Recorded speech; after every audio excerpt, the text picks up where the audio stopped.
What sets this interior apart is its commitment to treating the garden as a room. Every space, from the open-plan living area to the master bathroom and music room, is oriented around floor-to-ceiling glazing that frames surrounding greenery as a living wall, making biophilic connection a structural decision rather than a decorative one.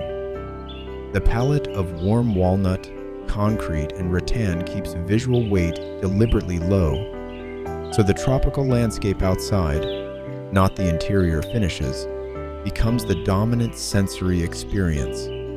The ground floor operates as a single flowing volume where kitchen, dining, and living zones are defined by furniture arrangement rather than walls. A free plan strategy that maximizes perceived spaciousness, while the music room's perforated acoustic ceiling demonstrates that in a well-resolved interior, every surface carries both functional and spatial intent.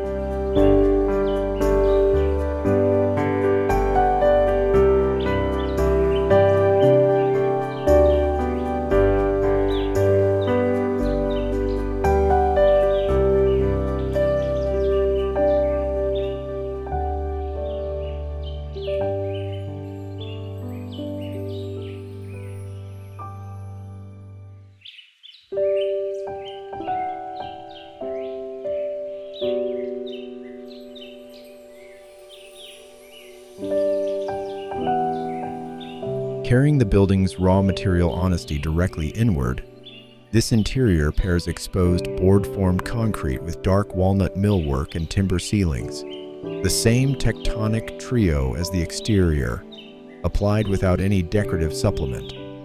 The open riser steel staircase floating against a double-height glazed wall exemplifies structural minimalism. Eliminating risers makes the stair visually transparent, letting garden light pass through rather than being blocked. From the concrete soaking tub and platform bedroom with its board-formed headboard wall, to the walnut acoustic diffusion panels in the music studio, every room applies one consistent rule: let the material speak, and the space needs nothing else.